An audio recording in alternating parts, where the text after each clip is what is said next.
Olá, boa tarde. Eu sou Luiz Felipe Dias, advogado, membro da Sociedade Brasileira de Direito Esportivo, e hoje venho apresentar ao debate as consequências e riscos da retomada das competições esportivas. Temos a honra e o prazer de receber para este evento os doutores Maurício Corrêa da Veiga, que é membro da SBDD, presidente da Comissão de Direito Desportivo do IAB, professor do Master Diritto Sport da Universidade Sapienza de Roma e diretor jurídico do Clube de Regatas Vasco da Gama. Ricardo Miguel, membro da SPDD, juiz do trabalho, coordenador do LLM Law Sports da ICF Trevisan e doutorando em Direito Esportivo pela PUC São Paulo. Luiz Eduardo Barbosa, membro da SPDD, advogado pós-graduado em Direito Desportivo e Direito e Processo do Trabalho e sócio fundador do Bittencourt e Barbosa Advogados Associados. Em nome da SPDD, em nome do nosso presidente, doutor Angelo Vargas, eu agradeço aos doutores por aceitarem o convite para este debate. Passo a palavra para o doutor Maurício para que inicie as explanações. Boa tarde, Luiz Felipe Dias. Um grande prazer participar desse evento. Boa tarde, doutor Ricardo Miguel, amigo e confrade. Boa tarde, Luiz Eduardo Barbosa. Uma alegria poder participar desse evento aqui com vocês, nesse momento tão especial que nós estamos atravessando, especial porque é um momento ali de solidariedade, um momento em que as forças, né, a união e a solidariedade deve prevalecer.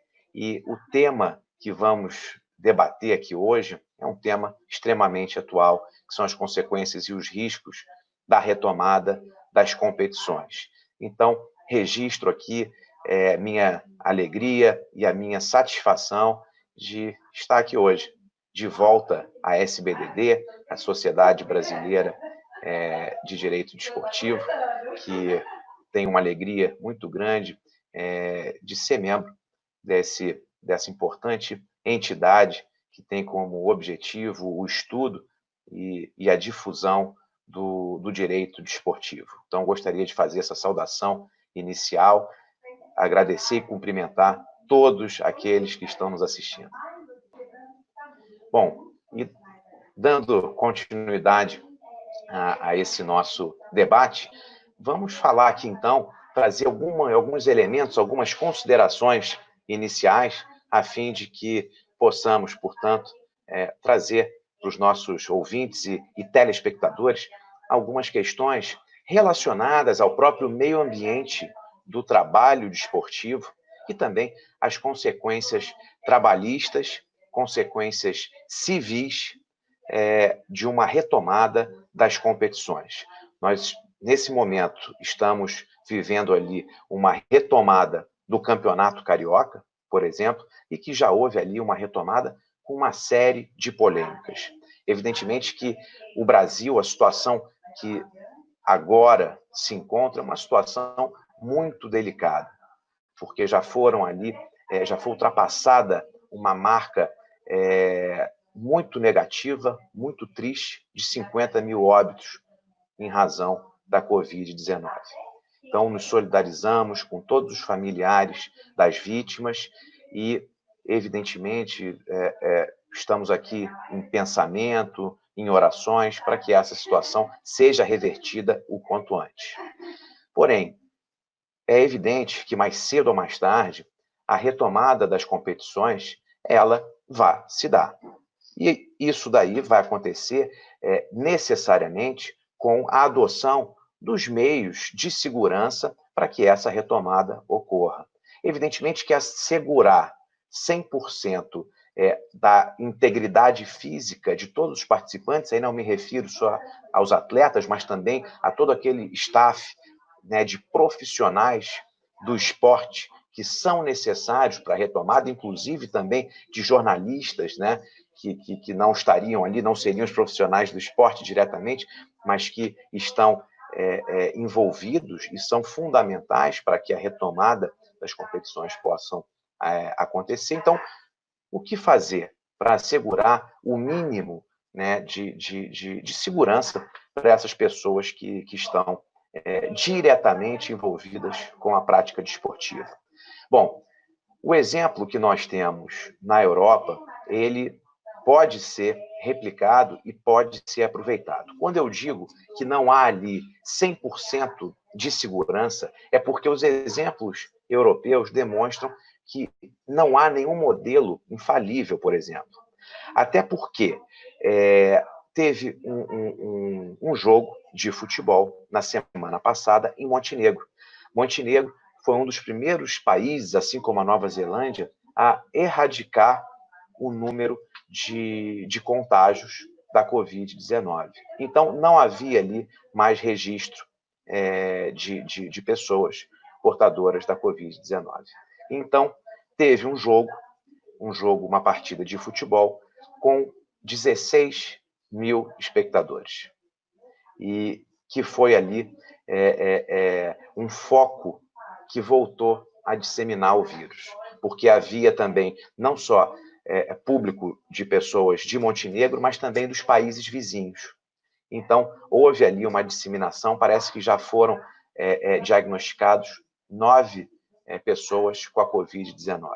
Portanto, enquanto não houver uma vacina, enquanto não houver a cura, o risco vai existir. Porém, é fundamental que haja essa retomada. E essa retomada, ela deve ser planejada juntamente com os departamentos de saúde de cada país. Aqui em Portugal, por exemplo, a Direção-Geral de Saúde firmou um protocolo junto com a Federação Portuguesa de Futebol e com os clubes e com representantes de atletas também. Claro que sempre há divergência quando você cria um protocolo dessa natureza, né, com essa magnitude e com consequências para todos. E a conclusão que se chegou, evidentemente, olha, os jogos, as partidas vão ser retomadas, porém, sem público. Porque o público aglomerado, evidentemente, é uma forma ali de contágio e um vetor potencial de disseminação desse vírus. Portanto, o primeiro ponto aqui, aí, evidentemente, falo de uma opinião pessoal, mas que foi replicada em vários países, principalmente da Europa, mas que a retomada das competições só pode acontecer quando todos os atores estiverem ali juntos com as entidades locais, entidades estatais de saúde. Esse aval vai ser fundamental. Então, nós que sempre defendemos e pregamos, né, a autonomia das entidades de prática desportiva, das entidades de administração do desporto, nesse momento faz-se necessária essa intervenção estatal. Mas é uma intervenção estatal momentânea e circunstancial, que visa a preservação do bem maior, que é a vida. Portanto, a retomada das competições vai ocorrer, inclusive no Brasil. Agora, é preciso, então, primeiro ponto, que haja um protocolo firmado com o Ministério da Saúde brasileiro ou as secretarias estaduais ou regionais de saúde. Evidentemente, mesmo assim, ainda vai haver polêmica. Eu cito aqui o exemplo do Campeonato Catarinense. Me parece que, até onde eu pude apurar, Florianópolis está ali com lockdown, tá? Com isolamento. Os jogadores do Avaí não podem treinar lá na ressacada. Mas o campeonato já tem data para retorno. E o Avaí, então, mandaria os jogos dele no interior de Santa Catarina. Isso está causando ali um protesto muito grande, inclusive com uma possibilidade do Avaí não disputar a competição, porque ele afirma ali que estaria em desvantagem, que ele tem ali um estádio e um campo de treinamento, que é onde, né, os jogadores deveriam estar treinando, onde eles deveriam jogar. Portanto, essas divergências, elas vão acontecer. E é importante que haja ali uma maturidade e a utilização de métodos alternativos de solução de litígios, como mediação, conciliação, a fim de que você minore, né, ou atenue efeitos danosos de uma não desejada judicialização, por exemplo. Nesse momento, o que menos se quer, se deseja, é uma judicialização desses campeonatos. E por que eu digo, fiz questão de frisar dessa necessidade da participação dos órgãos regionais de saúde? É porque, para o clube, o risco é muito grande de você simplesmente adotar, promover a retomada das competições, porque isso requer a retomada dos treinos, por exemplo, né, que você já colocaria ali os atletas em risco, e sem esse aval de secretarias de saúde ou do próprio Ministério da Saúde, os riscos para os clubes vão ser muito grandes. Isso por quê? O artigo 34 da Lei Pelé estipula quais são os deveres do clube empregador. Além da obrigatoriedade do registro do contrato de trabalho desportivo, o clube ele tem que tem que fornecer todos os meios necessários e seguros para que o atleta possa treinar e disputar as competições. E, além disso, submeter o atleta aos exames médicos e clínicos necessários. E dentro desses exames médicos, evidentemente que nesse momento está ali o teste para a Covid-19. Muitos atletas são assintomáticos. Muito interessante, aqui em Portugal, dos atletas que foram testados positivos para o vírus, mais de 90% era assintomático. Então, eles já estavam treinando naquele momento inicial, não apresentavam qualquer sintoma.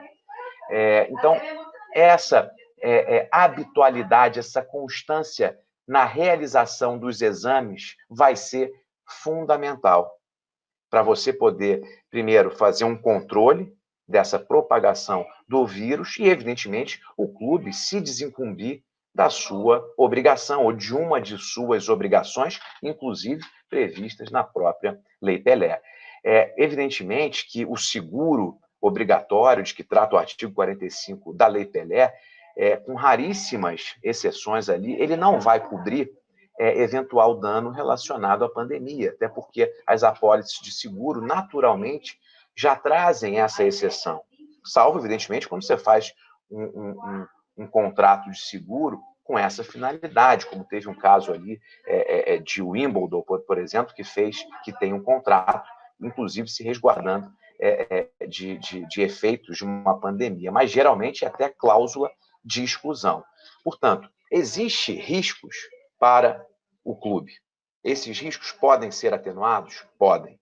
Se os clubes adotarem os meios para fazerem os testes, né, com uma frequência grande, esse risco também vai ser atenuado quando você tiver o aval do Ministério da Saúde ou de Secretaria Municipal ou Estadual de Saúde, autorizando o protocolo que foi definido, mas evidentemente que o risco de contágio ele ainda vai existir, porque é impossível você erradicar ou você dizer que está 100% seguro enquanto não tiver uma vacina. Agora, é fundamental que os treinos e a competição retomem. Isso vai acontecer como está acontecendo aqui na Europa. Começou com o campeonato alemão, depois nós tivemos o campeonato português, o italiano, o inglês, e essa vai ser a consequência natural. Agora, é importante que haja a adoção dessas medidas a fim de você poder afastar a responsabilidade dos clubes e eventuais consequências, reclamações trabalhistas de atletas que eventualmente forem contaminados. Portanto, essas seriam aqui as considerações iniciais que eu gostaria de deixar para iniciarmos esse debate. Olá, pessoal. Boa tarde. Agradeço ao Luiz Felipe Dias a apresentação. Eu queria dizer que, assim como o Maurício falou, é uma alegria, mas não só isso, uma honra, um prazer enorme estar aqui na SBDD falando para vocês, mas principalmente na companhia dos queridos Maurício e Luiz Eduardo Barbosa. São dois amigos, a gente de vez em quando está junto, o Maurício agora menos um pouco porque está distante, o Luiz Eduardo a gente se encontra nos eventos, ou mesmo tanto acadêmicos como profissionais, ou mesmo de vez em quando na justiça. Então é sempre um prazer e uma honra a gente estar aqui com amigos para falar de um tema, mas um tema extremamente polêmico. Mas antes de mais nada, eu queria saudar também, em nome de todos, o professor Ângelo Vargas, um querido amigo, e que, infelizmente, nesses tempos de Covid, a gente está privado de um convívio mais próximo. Passada essa saudação inicial e esse tema do retorno às competições, eu acho fundamental eu repetir uma questão que eu tenho dito. Por que ele é tão complexo, né? É porque essa retomada de competições, ou o retorno efetivo às atividades dos atletas profissionais, eu venho comparando a reentrada do astronauta na atmosfera. Então, é muito perigoso. Então, você tem... E por isso você tem que cercar toda essa... ou se cercar de toda uma estrutura de segurança para que haja, então, essa retomada da competição, para que haja a reentrada na atmosfera. E, particularmente, eu acho que já podemos ter esse retorno, seja no Rio ou em qualquer outro lugar. Por quê? Porque tem se cobrado das entidades de administração do desporto, principalmente até da FIFA. Algumas pessoas escrevem nas redes sociais, mas a FIFA não vai determinar quando se volta. Isso não é competência da FIFA. Na verdade, isso é uma competência das autoridades públicas de saúde, como bem salientou o Maurício. O que a gente... e o Maurício disse bem a questão da autonomia versus intervenção do desporto, sendo que eu penso o seguinte: na verdade, quando defendemos que isso é uma questão relacionada às entidades públicas de administração de saúde, em todos os seus níveis, não há intervenção no desporto. Ela simplesmente está dizendo, olha, isso nesse momento está liberado. Qual o nosso problema especificamente no Brasil? Por que nós estamos vivendo, a meu sentir, uma questão diferenciada do que acontece na Europa? Não houve no Brasil, desde o início, uma estrutura de protocolo nas diversas cadeias de governança. Então, ao passo que determinadas autoridades seguiam num caminho, outras seguiam em outro, e outros em outra, e isso deixa a população, e, portanto, obviamente, o desporto, e os envolvidos no cenário desportivo, um pouco confusos, vamos dizer assim, porque, ora, que limite eu sigo? É mais abertura, é menos abertura, é um fechamento total, é um lockdown? Estamos em quarentena? Por exemplo, a minha leitura é que em efetiva quarentena, como aconteceu em Portugal, nunca estivemos.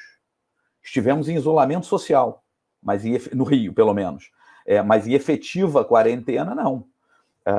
Até que ponto vai o limite do contágio? Quer dizer, por mais que as emissoras de televisão tenham feito informações maciças a respeito dessas questões, a situação era tão nova para o mundo que, efetivamente, ninguém sabia quais exatamente esses níveis de contágio. Então, ficamos aí um pouco soltos nessa questão dos entendimentos de autoridades e, consequentemente, na seara desportiva, mas acho que caminhamos aí para uma situação de que, e eu tenho defendido isso, quanto mais tempo passa,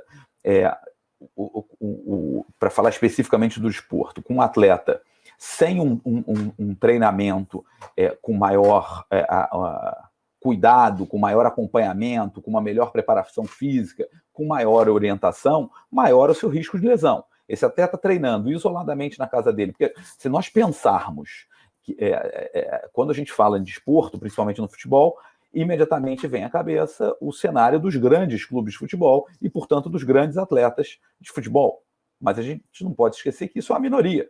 A maioria não está guarnecida por preparadores físicos ou pessoais ou do próprio clube, que teriam uma interação ainda que digital com esses atletas para orientá-los no treinamento. E ainda que o tivesse, existiria o risco de um movimento equivocado num treinamento e uma lesão tentando manter um mínimo de de preparação física em casa. Então, por conta disso, que me parece que Portugal, por exemplo, o Maurício depois me confirma se eu estiver equivocado, evitou fechar os ginásios para os atletas de alto rendimento e para, portanto, os atletas profissionais em seguida. Então, a questão é que, tomados determinados cuidados, seria possível manter um bom nível de treinamento e, aos poucos agora, retomarmos as competições. Vejam que, obviamente, que no cenário brasileiro isso é extremamente preocupante. É preocupante porque nós temos um índice de beligerância muito grande. Então, o receio dos clubes, enfim, que são os efetivos empregadores, naturalmente, ser acionados principalmente na Justiça do Trabalho em decorrência ou do retorno, né? Como se fosse uma imposição, muitas vezes, do clube esse retorno. Muito provavelmente, vários atletas têm o interesse de voltar, mas, ao mesmo tempo, eu sou defensor de uma conversa coletiva, portanto, da participação das entidades representativas, tanto dos clubes como dos atletas, numa convergência de interesses para o retorno. E o Maurício bem citou a questão da mediação. Me lembra, logo no início dessa nossa pré-reclusão, enfim, desse isolamento social, eu assisti uma live em que o ministro do STF, ministro Fux, comentava uma situação que era fundamental nesse momento. Naturalmente, isso ainda não havia acontecido, mas que não era a hipótese de o judiciário sair decidindo diversas situações relacionadas, foi o que eu compreendi da fala, a essa problemática de saúde. Porque muitas vezes o judiciário não está guarnecido para isso e evita-se com isso, obviamente, uma intervenção direta em determinadas situações que não seriam exatamente do próprio conhecimento do judiciário profundamente, né? Que viria pelas partes as informações. O que se deve evitar, portanto, é justamente essa judicialização, essa sucessão de ocorrências ou de eventuais demandas que busquem essas soluções e, ao contrário, deveríamos buscar, sim, a mediação. Seja ela uma mediação feita em câmaras de mediação ou mesmo no próprio judiciário, que tem os seus órgãos já de mediação, quer dizer, seriam questões pré-judiciais, como disse outro dia o ministro Caputo, salientando que seria, portanto, antes de qualquer ajuizamento de processo, pedir-se-ia isso, a exemplo do que aconteceu em São Paulo, numa tentativa de equilibrar, ou mesmo o que vem acontecendo no Rio, tentando essa mediação por intermédio da justiça desportiva, enfim, os canais que podem dialogar com o esporte para evitar tanto o risco para os clubes como o risco para o atleta. O fundamental, o atleta, para voltar a competir, ele tem que ter segurança. Os clubes têm condição de dar essa segurança? Estão fazendo esse aspecto para o retorno aos campeonatos? E o principal que me chama a atenção é a questão relacionada ao fato também, e com razão a preocupação dos clubes, da doença ocupacional.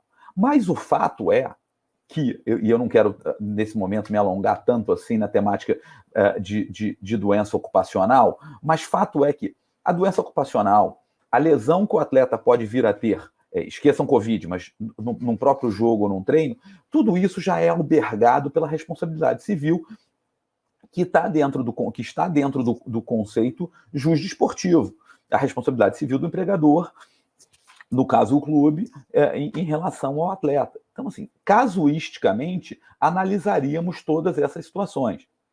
Obviamente que o que deve ser medido, e bem citou o Maurício na questão das obrigações do atleta e obrigações do clube, né? Quer dizer, os artigos 34 e 35 da Lei Geral do Desporto, quando você reúne esse conceito, o que deve ser analisado é o seguinte: o atleta poderia se recusar a voltar a trabalhar? voltar a uma competição? Sim, se ele tiver um fundamento plausível para isso.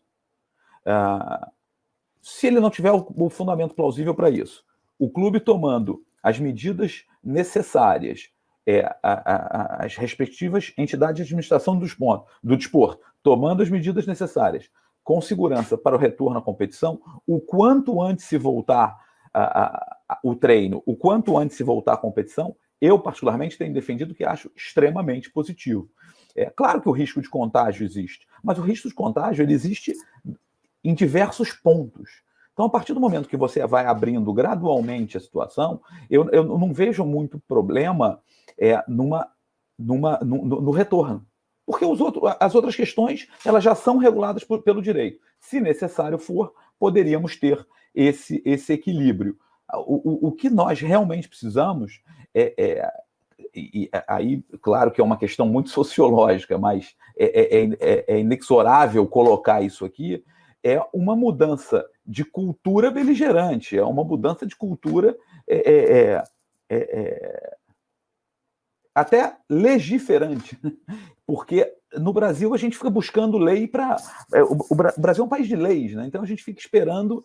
Não, tem que ter uma lei que autorize isso. Uma lei... Não, em tese você não precisa mais disso. O arcabouço jurídico já está aí para permitir idas e vindas. O importante é que se alinhem posições das autoridades de saúde, agora, com fundamento. Deveríamos ter tido uma linha única a ser seguida e, portanto, para que os clubes, entidades de administração de desporto e atleta ficassem seguros, seguissem essa linha, que seriam protocolos de segurança de saúde, e retornem o mais rápido possível. Quiçá sequer terem parado, não as competições, claro, mas a algum nível de treinamento, como teria acontecido em Portugal. Enfim, particularmente acho, portanto, que é boa a ideia da retomada das competições para todos, quer dizer, porque o desporto ele tem uma função social e, ao se privar essa função social ou melhor, ao não retomar a competição, o desporto acaba ele não tendo, a máquina do desporto não roda, e ao não girar essa roda, a gente fica com a perda também dessa função social do desporto. Então, o importante era o retorno disso, claro, observada toda e qualquer medida de segurança. O risco sempre haverá, mas a gente tem que ter consciência de prevenir toda essa situação e, obviamente, analisar casuisticamente os fundamentos que emergirem de algumas situações, se isso é viável ou não, se é plausível o que está sendo dito ou não. Boa tarde, Maurício. Boa tarde, Ricardo. Boa tarde, Felipe.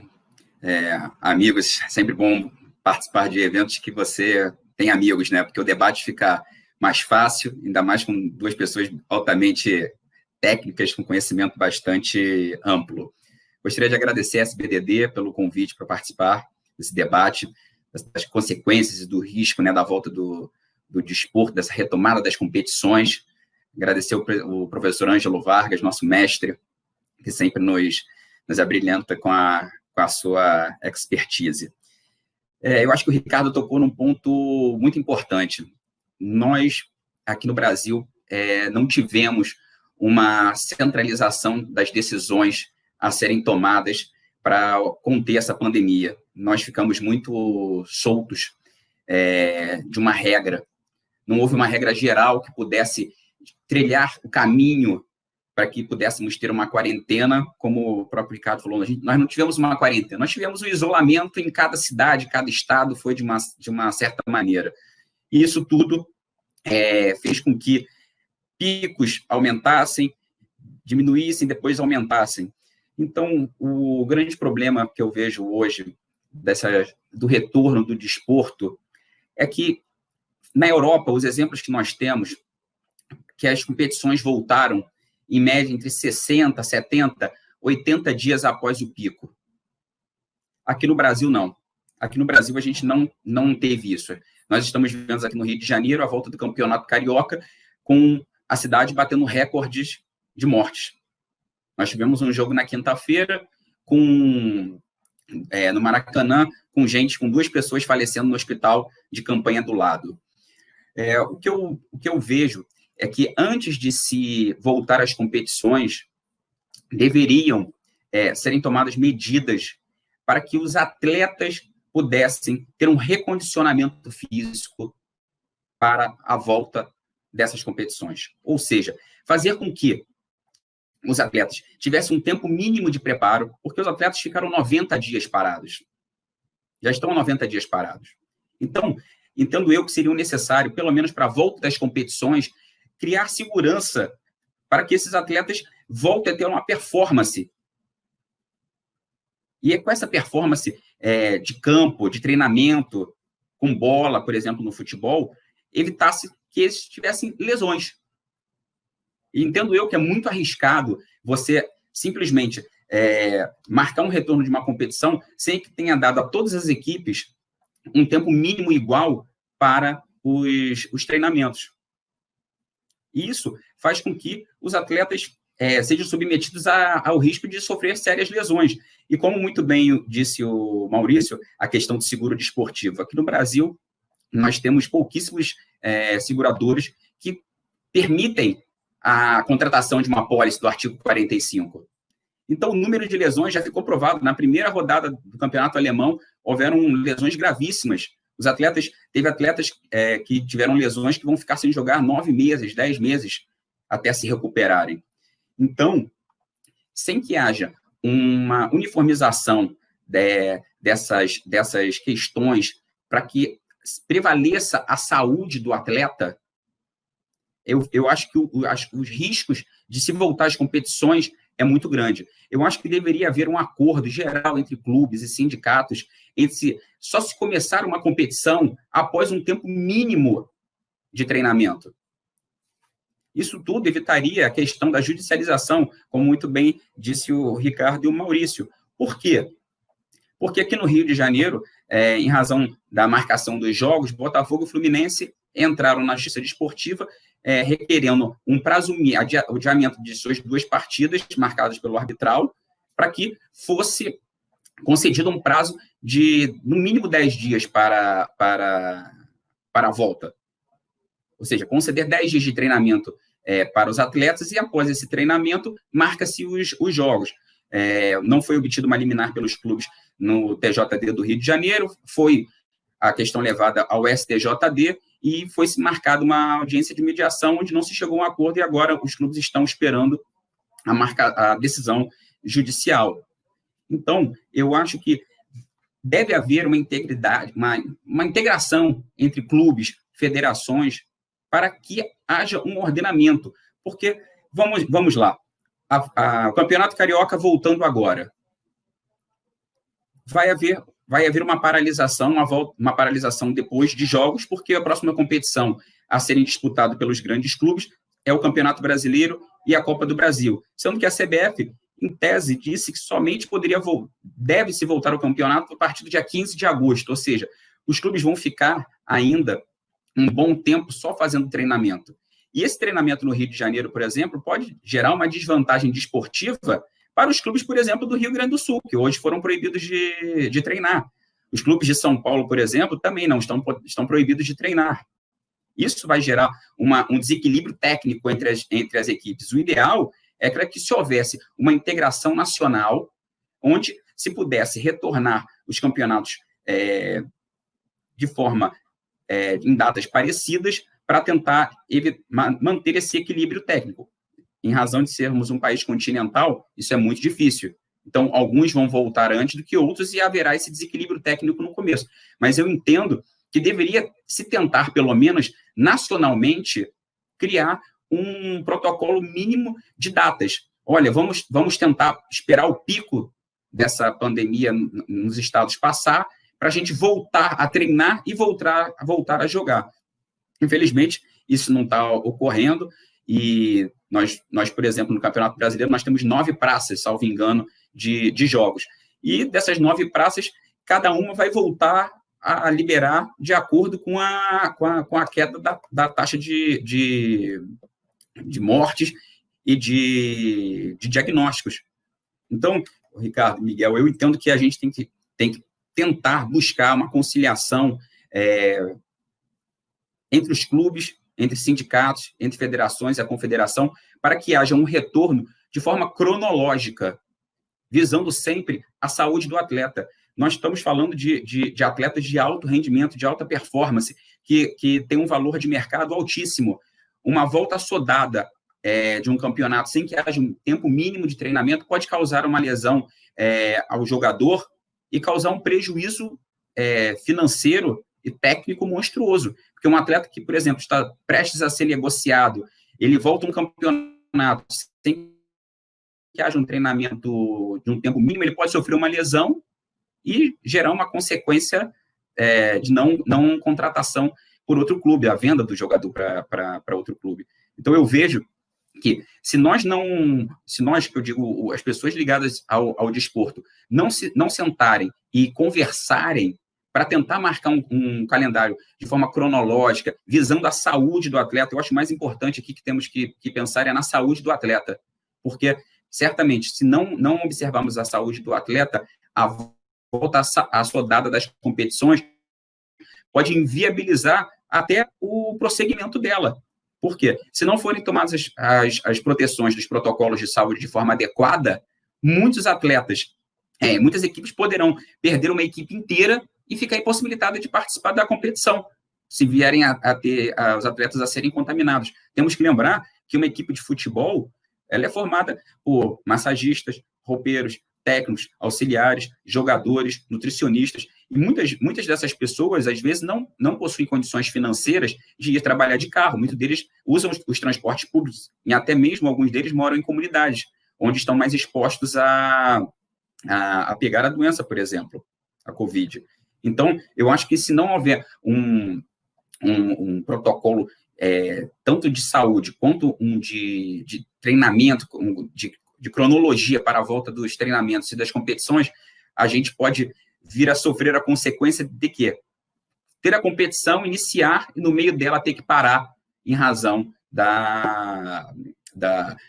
de lesões, em razão de uma contaminação exagerada de uma equipe. É isso que eu penso nesse primeiro momento, que devem as partes todas sentarem e conversarem para tentar marcar uma cronologia de volta do futebol, concedendo aos atletas um tempo de treinamento mínimo para se evitar ao máximo que ocorram lesões, o que será muito prejudicial, inclusive, para a competição. Eu acho que, particularmente, a gente pensa, nós três aqui debatendo, a gente está pensando da mesma forma, né? Quer dizer, muda um pouco uma situação ou outra. Luiz, você citou uma questão, quando você falou do Brasil, país de dimensões continentais. Assim, quem já me escuta há um tempo já me ouviu falar isso algumas vezes, mas eu vou falar de novo. Qual é a natureza jurídica do Brasil, né? Nós somos o quê? Nós somos uma federação? Nós somos um Estado unitário? Esse é o problema. Se nós tivéssemos muito claro, para vocês terem uma ideia, a gente precisou de uma decisão da nossa Suprema Corte aqui, dizer que a questão de liberar ou não, fechar não, era da autonomia dos estados e não da União.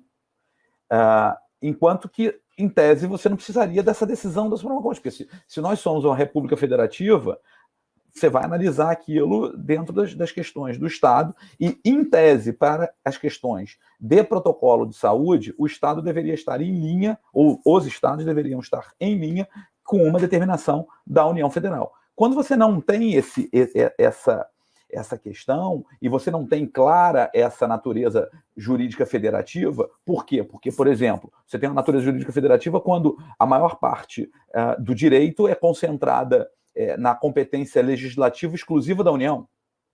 Só que você tem dimensões continentais, então as realidades são completamente diferentes. E isso, obviamente, vai desaguar no desporto, porque a realidade de alguns estados vai ser diferente da realidade de outros estados. Então, a gente não... A gente acaba pensando às vezes individualmente, só no desporto, mas assim, a ciência do desporto, assim como, ou melhor, o sistema do desporto como direito, assim como o sistema do direito, acho que a palavra de ordem é interação e é interdisciplinariedade. Então você tem que pensar aquilo tudo num conjunto. Eu só acho assim, que o que acontece? A questão de treinamento foi o que eu defendi no início.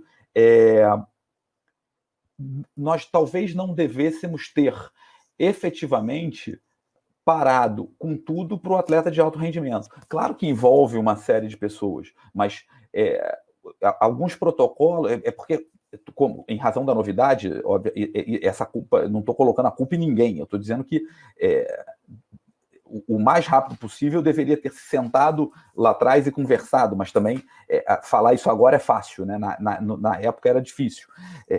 Mas, enfim, então, foi o que eu disse, essa retomada é perigosa e precisa tratar a questão com cuidado justamente para isso, para a proteção de todos, né? Do atleta, do clube, da questão financeira, da questão econômica, de um todo. Mas, assim, a gente está de acordo numa discussão extremamente positiva que o ideal é conversar. Então, é mediar, é falar, é tratar, é não judicializar, é tentar chegar a um bom termo. Não sei se o Maurício quer tecer alguma consideração a respeito disso. Vou falar rapidamente aqui, porque, de fato, eu acho que nossas explanações elas são convergentes, né? Com alguma situação ali que, para mim, bom, nós falamos aqui, o retorno vai ser inevitável. Agora, o Ricardo mencionou uma questão interessante que diz respeito como Portugal enfrentou, né, essa questão em relação ao atleta. No dia 18 de março foi decretado o primeiro estado de emergência aqui em Portugal. E o país todo, diante do comando do primeiro-ministro e do presidente, a população, de um modo geral, acatou e obedeceu todas as regras de isolamento. Só supermercados e farmácias que estavam abertos. Academias, que eles chamam aqui de ginásios, foram fechados, exceto para os atletas de alto rendimento. Veja como que o Estado português enfrenta o desporto, né? Trata o desporto como uma atividade essencial, preponderante. Desde o início, manteve ali a possibilidade de funcionamento dos ginásios para os atletas de alto rendimento. No segundo estado de emergência, que foi no dia 2 de abril, também não só foi mantido o ginásio para o atleta de alto rendimento, como foi aumentado para o atleta profissional. E mesmo assim, mesmo com os atletas podendo fazer esse treinamento para manter sua forma física, evidentemente que perde rendimento, você perde tonificação muscular, porque é diferente você treinar com acompanhamento dentro do clube, por exemplo. Outra coisa é você frequentar um ginásio específico para essa finalidade, às vezes até sem um profissional ali. E mesmo assim, com a adoção dessas medidas, as lesões são uma constante aqui também, Luiz Eduardo.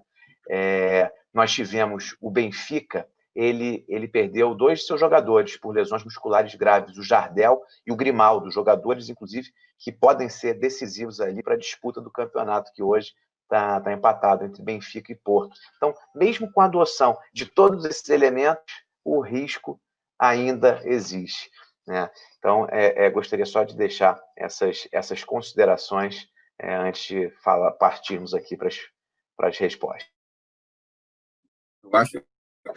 Eu acho que a gente concorda realmente que houve uma falta de verticalização de uma política, pelo menos com diretrizes básicas, assim, que a união dessa diretriz básica e os estados e os municípios seguissem e adotassem aquelas extras que fossem necessárias. Eu acho que se a gente tivesse tido desde o começo uma diretriz central, a gente conseguiria fazer com que a sociedade ficasse aberta para certos segmentos que dependem da atividade física, por exemplo, dos atletas, se continuar. Mas em razão dessa falta de centralização de um parâmetro vertical, a gente acabou sofrendo essas consequências todas, né? É aquela história, né? Se a gente tivesse o contrato padrão do atleta profissional, deixa as cláusulas extras para irem consertando, né? Inicialmente, gostaria de agradecer as explanações iniciais. Temos algumas perguntas, sim, que foram enviadas através do nosso Instagram, que é @spdbonline, e eu vou repassar primeiro para os doutores. O atleta pode se recusar a jogar e treinar sob alegação de falta de segurança? Vou pedir para o doutor Maurício começar a explanação, por favor.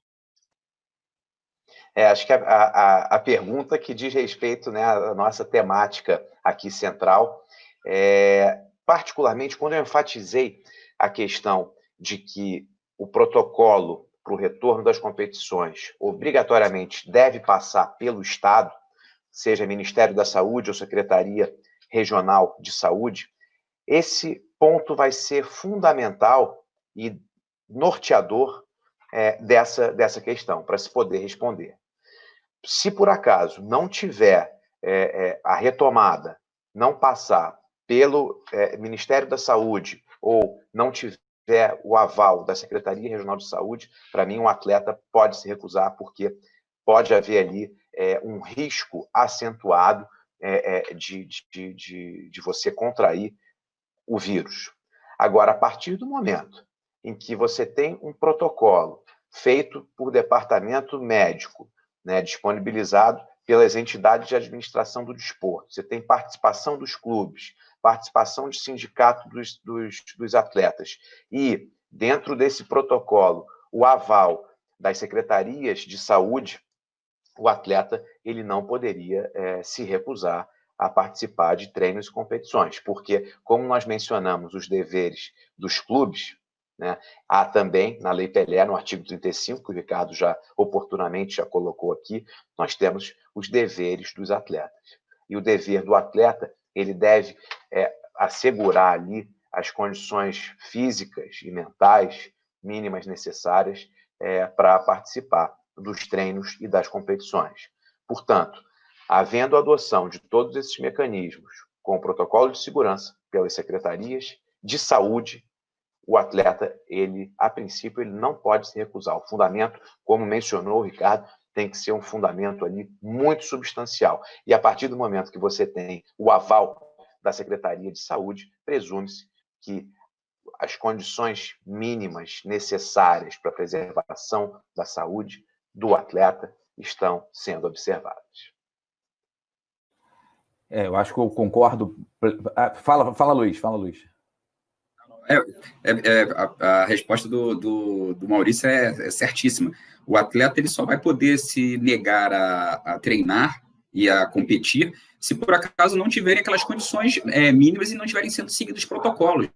Por isso que eu sou bem enfático de achar que os sindicatos devem estar junto dos atletas e junto dos clubes para que seja feito um acordo coletivo até mesmo para proteger e evitar esse tipo de situação. Ou seja, eu acho que os sindicatos deveriam e as federações fazer uma vistoria nos clubes, ver se o protocolo de saúde está sendo cumprido, porque aí evita esse tipo de situação, porque seria muito constrangedor um atleta vir a público e falar, estou me recusando a treinar porque o clube não está cumprindo as condições de saúde. Acredito que todos os clubes vão seguir, alguns com mais dificuldade em razão de terem menos recursos, mas acredito que todos irão seguir os protocolos, e em razão disso, acredito que seria uma falta grave do atleta ele deixar de treinar se as condições mínimas estiverem sendo observadas.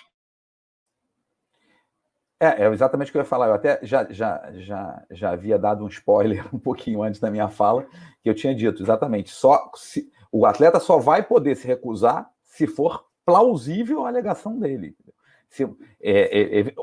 Porque pode existir ainda, a gente está falando de todos os protocolos, mas ele pode ter uma situação personalíssima que complica efetivamente uma situação, por exemplo, viver com uma pessoa em casa que está inserida de idade avançada ou muito adoentada e etc., e que aí crie uma situação razoável que ele poderia alegar uma dificuldade maior e, portanto, ser razoável a recusa ao treino, ao retorno das atividades. Não nos esqueçamos que deve ter só não estou falando de atleta, mas eu estou falando de vida, de ser humano, de qualquer pessoa, tem que ter um mínimo de de razoabilidade, tem que ter uma de conduta. Então, assim, a gente não pode ter incoerência, as condutas têm que ser coerentes. Então, assim, eu não posso recusar a voltar ao meu trabalho normalmente, mas, no entanto, eu estou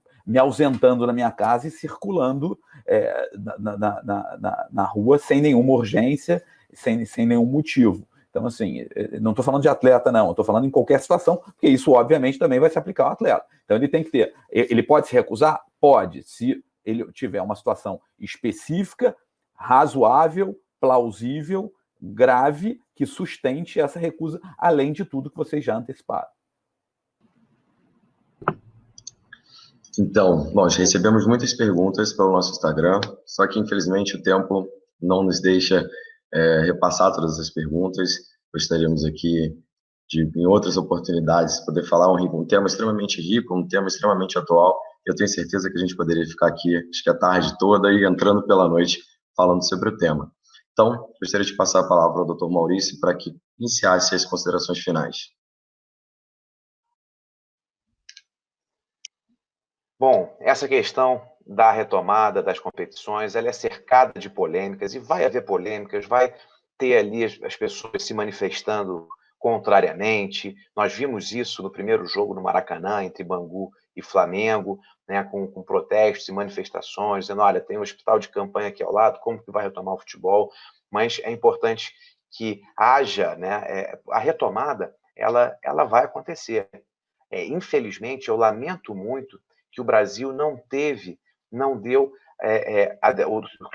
que o líder, né, a ausência dessa liderança nacional tenha comprometido todo o país, porque muitas pessoas fizeram o isolamento, mas é o típico caso, é a típica situação que não adianta só uma parte ou até a maioria fazer. Você tem que ter um engajamento total. A solidariedade ela deve prevalecer, porque às vezes você é assintomático, mas você vai ser fator ali de contaminação para um parente ou para um pai de um amigo, um avô de um amigo, né, que esteja numa situação de risco. Então, faltou essa liderança inicial. As pessoas que fizeram isolamento no Brasil agora já estão numa situação que não aguentam mais.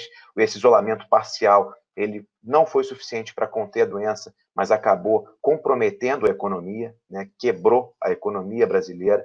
Então, o momento da retomada ele vai passar por tudo isso. E, infelizmente, a questão política, a divergência ideológica no Brasil acabou se acentuando muito, de uma forma muito ruim, até em razão, né, de uma liderança nacional que pudesse unir a população para salvar o bem maior que é a vida. Então, evidentemente, que vai haver esse tipo, né, de manifestação nesse momento, de críticas em relação à retomada das competições, mas a retomada ela é fundamental. E nós colocamos aqui, estabelecemos algumas balizas no sentido dessa possibilidade. Os atletas não conseguem mais também ficar parados, não é só pela questão de transmissão das partidas, não.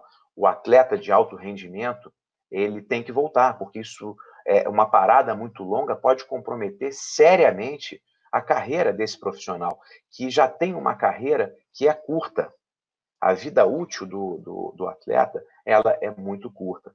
Portanto, foi muito bom poder participar desse espaço aqui com vocês, um espaço democrático onde podemos colocar nossas ideias. Quero deixar aqui um abraço para o professor Ângelo Vargas. Um pouco antes da pandemia estivemos juntos aqui em Lisboa, onde mais uma vez o professor comentando sobre questões de sociologia do desporto, né, que também a capacidade do professor Ângelo, né, essa multidisciplinariedade de conhecimento deles é sempre fantástica. Ele me indicou na época aqui o Desporto e as Estruturas Sociais do José Esteves, que é um livro fantástico, eu consegui aqui no Alfarrabista, num sebo. Então, espero, professor Ângelo, que essa situação passe logo para que possamos nos encontrar novamente. Deixar meu abraço aqui também para Flávia Zanini, que muito carinhosamente me fez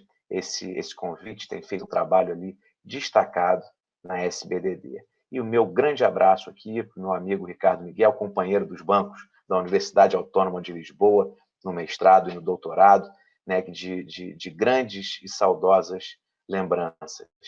Luiz Eduardo, que também em breve possamos nos reencontrar pessoalmente, né, para que aquele abraço, então, em todos vocês, possa ser dado ali com bastante carinho. Meu muito obrigado a todos.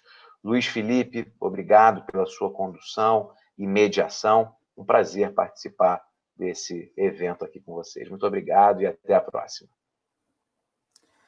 Bom, seguindo nessas considerações finais, faço meus os agradecimentos e todas essas últimas saudações do Maurício, lembrando aí que a maior parte da saudade dos nossos encontros era o mestrado e o doutorado na enologia e gastronomia portuguesa. Essa é que eu sinto mais falta do que os estudos. Mas, enfim, com relação ainda ao apanhado geral do que falamos aqui, nessas considerações finais, infelizmente, a gente tem atingiu, e me solidarizo com as vítimas, claro, mas um número de mortes enorme, mas é o que o Maurício colocou, é preciso que se entenda que a retomada do esporte não é lazer. Então, estamos retomando trabalho. E um trabalho fundamental. Como disse no início, existe uma função social, existe uma série de coisas envolvidas, e como bem salientou ali na sua ótima condição o Luiz Felipe, a gente poderia ficar aqui horas, dias, debatendo essa mesma temática. Mas lembro o que eu considerei ali no início, o Maurício bem citou a questão de Wimbledon. O que a gente extrai de tudo isso? É nos momentos de crise que ficam os aprendizados. O que a gente extrai disso? Que o Brasil não pode ser um país que dependa de entendimento de questões legislativas apenas. A gente não pode esperar a situação acontecer para legislar. Acontece, eu legislo. Acontece, eu legislo. Falava outro dia, em mais um encontro digital desses, uma coisa curiosa. Talvez seja, eu não vou arriscar dizer que é o único, mas talvez um dos pouquíssimos países no mundo onde se diz que uma lei não pega. Eu não posso admitir uma situação dessa. Algo que passa por um processo legislativo constitucional sem nenhum tipo de vício. Não, mas a lei não pegou. Isso implica um descumprimento legislativo. A lei virar letra morta, como a gente diz lá nos bancos da faculdade, não posso admitir uma situação dessa.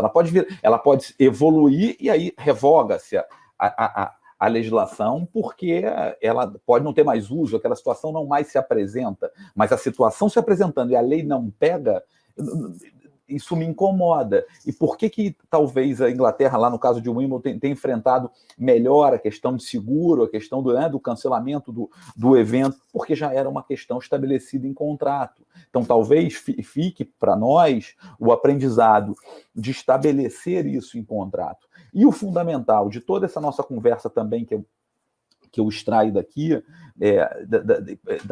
das nossas falas, é uma palavra que está muito na moda, mas eu tenho um extremo receio dela, como bem disse o Churchill, né, que de todos os piores, o menos pior sistema seria a democracia, mas é o ambiente democrático. Talvez seja a ideia de todo mundo sentar, conversar, e tem uma hora que não tem jeito. Olha só, é uma vontade que se estabelece por uma necessidade de todos, então que retomemos aí as competições no Brasil todo, ou que sigamos uma linha de estrutura de proteção e criamos cumprindo todos os protocolos, mas o fundamental, como bem disse o Luiz Eduardo, é necessário uma ideia coletiva, é necessário que todos voltem protegidos, é necessário que os clubes voltem seguros, porque os seus atletas estão seguros e porque as entidades de administração do desporto estão seguras. Então, em administrar os campeonatos, as competições, para que no futuro os torcedores também se sintam seguros e volte o público e a gente volte a uma situação de, ainda que fique um grande aprendizado de tudo isso, ao que a gente tinha antes, de emoção, de todos os cumprimentos da ideia desportiva. Foi um prazer e uma honra participar com vocês, 2 grandes amigos. Prazer estar aqui na SBDD. Obrigado, Felipe, pela sua condução. E estou à disposição para qualquer comentário, dúvidas futuras que necessitem ser esclarecidas, no que eu puder ajudar. Eu só tenho a dizer que aprendi muito e sempre aprendo muito com vocês. Obrigado a todos. Agradecer a SBDD pelo convite, ao professor Ângelo Vargas, a doutora Flávia Zanini, que entrou em contato me fazendo o convite, que me honrou muito para participar com os amigos Maurício e Ricardo. O debate foi maravilhoso e eu acho que desse debate o que se extrai é que nós vamos ter uma mudança de paradigmas a partir de agora, na questão toda contratual dos campeonatos. Eu acho que a partir de agora, nós, para o futuro, clubes, federações, já vão deixar previstos em seus regulamentos que, ocorrendo casos de pandemia, vai haver uma paralisação de um período. Acho que já a gente vai conseguir que as federações e clubes se entendam e, para o futuro, já conste cláusulas no regulamento, artigos no regulamento, em que, havendo uma paralisação por um motivo desse, que pode vir a ocorrer novamente, quais os trâmites que vão ser, quais os passos que vão ser seguidos.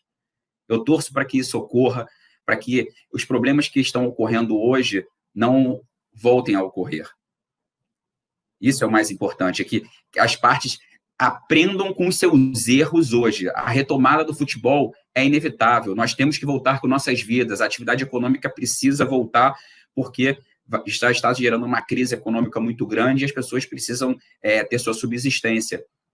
Então, hoje nós temos jogadores de futebol de motoboy fazendo entregas de clubes pequenos porque estão sem receber. Então, a atividade econômica precisa voltar. E, fazendo essa volta das competições, os atletas vão poder, de acordo com os protocolos, voltar a treinar e a competir. Então, eu acho que o mais importante aqui, como que foi o consenso geral, se não houver uma conversa entre todos para se chegar a um acordo de como deve voltar, as consequências podem ser muito ruins para o futuro das competições. Então, eu acho que a gente vai... acho que os clubes, federações, os membros, as pessoas que participam, os atores do mundo esportivo, acho que já estão vendo isso e vão criar as condições básicas para que, se isso volte a ocorrer no futuro, as consequências não sejam tão duras quanto essas que estamos passando agora. Eu acho que esse é o principal ponto que nós temos que ter em mente. Se ocorrer novamente, quais são as saídas que nós vamos ter? E que nós já tenhamos essas saídas prontas no futuro. Eu acho que esse é o mais importante. Agora, eu acho que nós temos que sentar, negociar e botar todos as ponderações de cada parte, chegar num acordo e voltar à atividade do futebol, que todos nós já estamos cedendo para ver jogos novamente. Grande abraço a todos, foi um prazer estar com todos vocês aqui. Bom, em nome da SBDD, em nome do nosso presidente, doutor Ângelo Vargas, agradeço aos doutores Maurício Correia da Veiga, Ricardo Miguel, Luiz Eduardo Barbosa por aceitarem esse convite, esse debate que foi tão rico. Eu quero aproveitar e indicar que todos sigam a SBDD no Instagram e no Facebook, @sbdd.online. Mais uma vez, muito obrigado e uma ótima tarde a todos.